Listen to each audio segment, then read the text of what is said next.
मु दुर्नीति विरोधी आंदोलन को सर्वांतकरण हृदयतार सह मुझे समर्थन करुच्ची किंतु भाव प्रवणतार आंदोलन बेसी दिन जाए ना 2013 मसीहार आना हजार का आंदोलन अनेक किसी जन्म नहीं राजनीतिक दल जन्म नहीं राजनीतिक दल सत्तारू जाइछन्ति राजनीतिक दल सत्ता को आसी क्षमता को आसी किंतु 2013-2026 भितर आज दुर्नीति 13 गुण बढ़ी ताले प्रतिवाद कहीं ना प्रतिक्रिया अच्छी मुझे कथा प्रथम आरंभ करी प्रतिक्रिया प्रबल किंतु प्रतिवाद दुर्बल।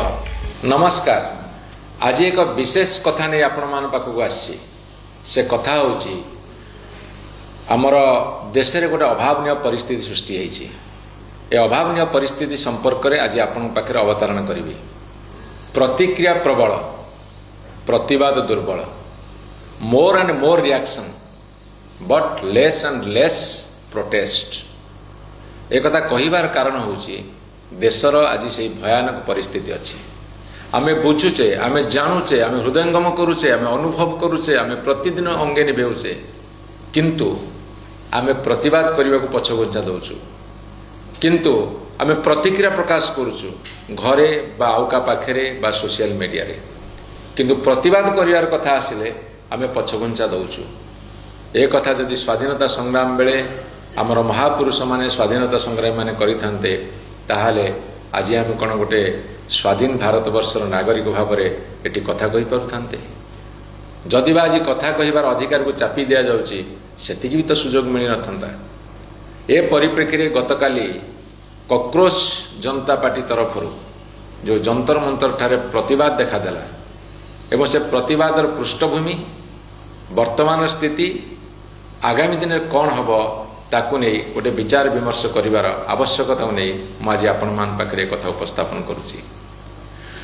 जो मैंने ऑर्गेनाइज करते विशेषकर जो मैंने ऑर्गेनाइजर से तरफ पैसा खर्च करा जाए नहीं जमिति राजनीतिक दल माने सेमानकर गोटे आंदोलन करने को हो बा तांकर विशिष्ट नेता माने आसवा को हो पैसा खर्च करी लोकों को आनती सभा समिति करती बा प्रोटेस्ट करती बा तांकर पॉलिटिकल कार्यक्रम करती ठीक से भली भाव में ये जो आंदोलन है गतकाली सेठी माने पैसा खर्च करी क्या आनी नथिले जेतिकी संख्यार भी आसिले से माने निजे निज तरफ स्वतःप्रवृत्त भाव में आसिले एवं विशेष करी कौन सी पॉलिटिकल पार्टी डायरेक्ट माने सब सभ्य नुहंती बा एक्टिव मेंबर नुहंती से माने होचंती कम बयसर छात्र और युवक माने विशेष करी 18-20 वर्ष 30 वर्ष बयसर युवक माने एवं सबुठारु बड़ कथा एमानकर अतीतटा बहुत छोट किछि दिन से माने बितेइछंती किंतु भविष्यत होची बड़ लंबा अतीत बहुत कम भविष्यत बहुत बेसी सेई माने आस्तिले सेई माने छात्र सेई माने युवक माने एवं सबुठारु बड़ कथा होची एई माने होची भारतीय जेतले भारत पाकिस्तान भीतर क्रिकेट मैच हुए ए माने भारत में लड़ती भारत में जोर लड़ती एमानकर भारतीयता उपरे प्रश्नवाची लगेबार प्रश्न ही नहीं एवं सबुठारु बड़ कथा होची एमानक पाखरे लंबा भविष्य थिबा सत्वे कौन पे भविष्यतर सुरक्षा पाई एमाने संध्यान हेले कौन पे भविष्यत रे एमानकर विशेष किछि पाइबार नाही एभली एक आशा आशंका भितरे सेमानक मन भितरे गोटे विद्रोह जन्म नेला एवं कहीं से माने तांकर भविष्यत पाई प्रगाढ़ संध्यान भितर अछंती एवं एई कथा को जदि जो माने सरकारी दल अछंती जो माने सारा भारतवर्ष शासन केंद्र अछंती दिल्ली रे हो विभिन्न राज्य मानकर हो ता साथी जो माने सरकार नाहंती विरोध दल अछंती समस्त राजनीतिक दल को प्रश्न करिया चाहे ए संपर्क में समीक्षा करुछंती कि आत्मसमीक्षा करुछंती कि जदि करुछंती कौन पदक्षेप नौछंती जदि करूनाहांती काहेकि करूनाहांती तांको किए से बाधक होईची कौ कथा तांको बाधा सृष्टि करुचे एभली एक चिंता करिबा पई विश्लेषण करिबा पई जो बयस रे रक्त गरम थाए कथा कथारे मारपीट करियो इच्छा हुए जो बयस रे रक्त गरम थिबा जुगुरु भांगतोड़ करा जाए भांगतोड़ करियो को मध्य इच्छा थाए एवं से माने विशेष करी डरंती नाही सेही समय रे जो माने गतकाली जंतर मंतर ठारे कले ସେମାନେ ଗାନ୍ଧୀଙ୍କର ମାର୍ଗକୁ କାହିଁକି ବାଛିଲେ, ସେମାନେ କାହିଁକି ଶାନ୍ତିପୂର୍ଣ୍ଣ ଆନ୍ଦୋଳନ କରିବାକୁ ଆହ୍ୱାନ ଦେଲେ ଏବଂ ତାକୁ ସମସ୍ତେ ମାନିନେଲେ? କ'ଣ ପାଇଁ? ତାଙ୍କ ଭିତରେ ଗାନ୍ଧୀବାଦ ପ୍ରତି ବିଶ୍ୱାସ ଅଛି ନା ବର୍ତ୍ତମାନ ସରକାରଙ୍କର ଭୟ ପ୍ରତି ଅହେତୁକ ଭୟ ଅଛି? ଏ କଥା ଭିତରେ ମୁଁ ଯେତେବେଳେ ଦେଖୁଛି, ସେ ଯାହା ହେଉ ନା କାହିଁକି ଗାନ୍ଧୀଙ୍କର ମାର୍ଗ ବାଛିଥିବାରୁ ସେମାନଙ୍କୁ ମୁଁ ଧନ୍ୟବାଦ ଦେଉଛି। ଏବଂ ଆଉ ଗୋଟେ ବଡ଼ କଥା ହେଉଛି, ମେନ୍ ଷ୍ଟ୍ରିମ୍ ମିଡ଼ିଆ ଗୋଟେ ଛୋଟିଆ ଛୋଟିଆ ଘଟଣାକୁ ଯେଉଁଭଳି ଭାବରେ ଦିନଯାକ ବଜାନ୍ତି ଇଲେକ୍ଟ୍ରୋନିକ୍ ମିଡ଼ିଆ, ଏ କଥାକୁ ସେତିକି ଗୁରୁତ୍ୱ ଦେଲେନି, ବରଂ ବ୍ଲାକ୍ ଆଉଟ୍ କରିବାକୁ ଚେଷ୍ଟା କଲେ, ବରଂ ତାକୁ ଚାପି ଦେବାକୁ ଚେଷ୍ଟା କଲେ। ଯଦି କେଉଁଠି ଗାତରେ ଗୋଟେ ଛୁଆଟେ ପଡ଼ିଯାଇଛି, କେଉଁଠି ହାତୀଟେ କେଉଁଠି ପଡ଼ିଯାଇଛି ଖାଲରେ, ତାକୁ ଯେମିତି ଦିନଯାକ ସିଏ ପ୍ରାଇମ୍ ନ୍ୟୁଜ୍ କରି ବଜାନ୍ତି, ଏ ନ୍ୟୁଜ୍କୁ ସେମାନେ ବଜେଇଲେ ନାହିଁ। କାହିଁକିନା ଯେଉଁଥିରେ ଭାରତବର୍ଷର କୋଟି କୋଟି ଯୁବକମାନଙ୍କର ଭବିଷ୍ୟତର ପ୍ରଶ୍ନ ଅଛି।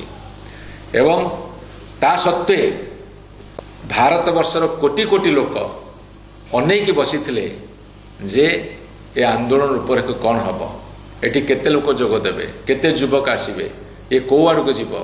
ସେଇଥିପାଇଁ ସୋସିଆଲ ମିଡ଼ିଆରେ ଏତେ ବ୍ୟାପକ ପ୍ରଚାର ପ୍ରସାର ହେଇଥିଲା।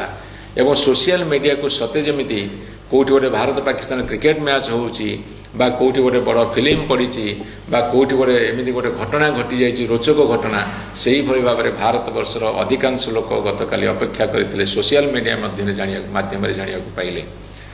ଏହାର ଅର୍ଥ ଭାରତବର୍ଷର ବହୁ ଲୋକଙ୍କର ନୀରବ ସମର୍ଥନ ଅଛି।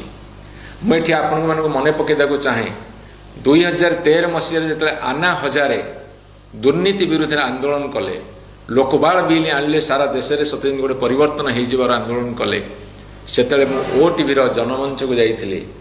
ସେଠି ଯେତେବେଳେ ସମସ୍ତେ ସମର୍ଥନ କରୁଥିଲେ, ମୁଁ ସେଠି କେତୋଟି ବାସ୍ତବ କଥା କହିଥିଲି ଏବଂ ଏ କଥା ମଧ୍ୟ କହିଥିଲି, ମୁଁ ଦୁର୍ନୀତି ବିରୋଧୀ ଆନ୍ଦୋଳନକୁ ସର୍ବାନ୍ତକରଣରେ ହୃଦୟତାର ସହ ମୁଁ ତାକୁ ସମର୍ଥନ କରୁଛି। କିନ୍ତୁ ଭାବପ୍ରବଣତାର ଆନ୍ଦୋଳନ ବେଶୀ ଦିନ ଯାଏ ନାହିଁ। 2013 ମସିହାର ଆନା ହଜାରେଙ୍କ ଆନ୍ଦୋଳନରୁ ଅନେକ କିଛି ଜନ୍ମ ନେଇଥିଲା। ରାଜନୈତିକ ଦଳ ଜନ୍ମ ନେଇଛି, ରାଜନୈତିକ ଦଳ ସତ୍ତାରୁ ଯାଇଛନ୍ତି, ରାଜନୈତିକ ଦଳ ସତ୍ତାକୁ ଆସିଛନ୍ତି ବା କ୍ଷମତାକୁ ଆସିଛନ୍ତି। କିନ୍ତୁ 2013ରୁ 2026 ଭିତରେ ଆଜି ଦୁର୍ନୀତି 13 ଗୁଣ ବଢ଼ିଛି। ତାହେଲେ ପ୍ରତିବାଦ କାହିଁକି ନାହିଁ? ପ୍ରତିକ୍ରିୟା ଅଛି। ମୁଁ ଯେଉଁ କଥା ପ୍ରଥମରୁ ଆରମ୍ଭ କରିଥିଲି, ପ୍ରତିକ୍ରିୟା ପ୍ରବଳ କିନ୍ତୁ ପ୍ରତିବାଦ ଦୁର୍ବଳ। ମୋର ଟପିକ୍ ହେଉଛି ପ୍ରତିକ୍ରିୟା ପ୍ରବଳ କିନ୍ତୁ ପ୍ରତିବାଦ ଦୁର୍ବଳ। ଯଦି 2013 ମସିହାରୁ 2026 ମସିହା ଭିତରେ ଦୁର୍ନୀତି 13 ବର୍ଷ ଭିତରେ 13 ଗୁଣ ବଢ଼ିଛି, ତାହେଲେ ପ୍ରତିବାଦ କରିବାକୁ କାହିଁକି ଲୋକ ଓହ୍ଲାଉନାହାନ୍ତି? ଏବଂ ବଡ଼ କଥା ହେଉଛି, ପ୍ରତ୍ୟେକ ମଣିଷ ଭିତରେ ଗୋଟେ କ୍ରୋଧ ଅଛି, ପ୍ରତ୍ୟେକ ମଣିଷ ଭିତରେ ଗୋଟେ ବିଦ୍ରୋହ ଅଛି, ପ୍ରତ୍ୟେକ ମଣିଷ ସନ୍ତୁଳି ହେଉଛି, ପ୍ରତ୍ୟେକ ମଣିଷ ଚିନ୍ତିତ ହେଉଛି, ବ୍ୟଥିତ ହେଉଛି, କ୍ରୋଧିତ ହେଉଛି ଏବଂ ଅନେକ ସମୟରେ ପ୍ରତିକ୍ରିୟା ପ୍ରକାଶ କରୁଛି। ନିଜ ନିଜ ଭିତରେ ଆଲୋଚନାରେ ହେଉ, ଅନ୍ୟମାନଙ୍କ ସହିତ ଆଲୋଚନାରେ ହେଉ, ସୋସିଆଲ ମିଡ଼ିଆରେ ହେଉ, ପ୍ରତିକ୍ରିୟା ପ୍ରକାଶ କରୁଛି। କିନ୍ତୁ ପ୍ରତିବାଦ କାହିଁକି ହେଉନି? ମୁଁ ଏଠି କହି ରଖିବାକୁ ଚାହେଁ, ଏଠି ଯେଉଁ ଆନ୍ଦୋଳନ ଆଜି ରୂପରେଖ ନେଇଛି କକରୋଜ ଜନତା ପାର୍ଟିର, ଏହା କେତେ ଦୂର ଯିବ ତାହା ଉପରେ ମୋର ମଧ୍ୟ ଏକ ଆଗ୍ରହ ଅଛି ଜାଣିବାର। ଆଗ୍ରହ ଯେତିକି ଅଛି, ସନ୍ଦେହ ମଧ୍ୟ ସେତିକି ଅଛି। କିନ୍ତୁ ସବୁ ସତ୍ତ୍ୱେ ଗୋଟେ କଥା ଦେଖାଦେଲା ଯେ ଭାରତବର୍ଷର ଜନଗଣ ଭିତରେ କେଉଁଠି ନା କେଉଁଠି ବର୍ତ୍ତମାନର ବ୍ୟବସ୍ଥା ବିରୁଦ୍ଧରେ ତାଙ୍କର ମନ ଆଉଟ ପାଉଟ ହେଉଛି, ତାଙ୍କର ହୃଦୟ ବିଗଳିତ ହେଉଛି। ସେମାନଙ୍କ ଚିନ୍ତା ଚେତନାରେ ସେମାନେ ପୁରା ଏକଦମ ମ୍ରିୟମାଣ ହେଉଛନ୍ତି, ଭଟକି ଯାଉଛନ୍ତି ଏବଂ ରାହା ପାଉନାହାନ୍ତି, ସାହା ପାଉନାହାନ୍ତି। କେଉଁ ରାସ୍ତାରେ ଗଲେ କେମିତି ସେମାନେ ଗୋଟେ ସଫଳତା ପାଇବେ ଏବଂ ଭଲରେ ବଞ୍ଚିବେ, ସେଇଥିପାଇଁ ବର୍ତ୍ତମାନ ଧନ୍ଦି ହେଉଛନ୍ତି। ଏଠି ମୁଁ ଆପଣମାନଙ୍କୁ କହି ରଖେ, ଯେତେବେଳେ 1945 ମସିହାରେ ଅଗଷ୍ଟ 9 ତାରିଖରେ ଯେତେବେଳେ ହିରୋସୀମା ଓ ନାଗାସାକି ଉପରେ ଆମେରିକା 2ଟି ବମ୍ ପକାଇଲା, ସେଠି ଜନଜୀବନ ନିଶ୍ଚିହ୍ନ ହୋଇଗଲା। ପଶୁ ପକ୍ଷୀ, କୀଟ ପତଙ୍ଗ, ବୃକ୍ଷ ଲତା, ମଣିଷ ସମାଜ ଧ୍ୱଂସ ପାଇଗଲା। କିନ୍ତୁ ସେଇ ବିଭୀଷିକା ଭିତରେ ଗୋଟିଏ ଜୀବ ବଞ୍ଚିଥିଲା, ସିଏ ହେଉଛି କକରୋଜ, ସିଏ ହେଉଛି ଅସରପା। ସେଇ ବୋମାରେ ଅସରପା ନିହତ ହେଇନଥିଲା। ତେଣୁକରି ମୁଁ ଜାଣିନି ଅସରପାର ଗତି କେତେ ବାଟ ଯିବ, ମୁଁ ଜାଣିନି କକରୋଜର ଗତି କେତେ ବାଟ ଯିବ। କିନ୍ତୁ ଭାରତବର୍ଷରେ ଲୋକଙ୍କ ଭିତରେ ବ୍ୟବସ୍ଥା ପ୍ରତି ଏକ ବିଦ୍ରୋହାତ୍ମକ ମନୋବୃତ୍ତି ଅଛି ତାହା ପ୍ରମାଣିତ କରିଛି। ଅପେକ୍ଷା ରଖିବା ଏ ଭବିଷ୍ୟତ କ'ଣ, ଭବିଷ୍ୟତ କେତେ ଦୂର ଯିବ। ମୁଁ କିନ୍ତୁ କିଛି ଦିନ ତଳେ ଗୋଟେ ପ୍ରେଡିକ୍ସନ୍ କରିଥିଲି ଏବଂ ଆପଣ ଗଣମାଧ୍ୟମରେ କହିଥିଲି ଯେ ଭାରତ ବର୍ଷରେ ବିପ୍ଳବ ସୁନିଶ୍ଚିତ, ଭାରତ ବର୍ଷରେ ବିପ୍ଳବ ହେବାଟା ସୁନିଶ୍ଚିତ, କେହି ରଖିପାରିବେନି। ଅପେକ୍ଷା ରଖୁଛୁ କେତେ ଦୂର କ'ଣ ଯାଉଛି ତାକୁ ଦେଖିବା ପାଇଁ। ସମସ୍ତଙ୍କୁ ବହୁତ ବହୁତ ଧନ୍ୟବାଦ, ନମସ୍କାର।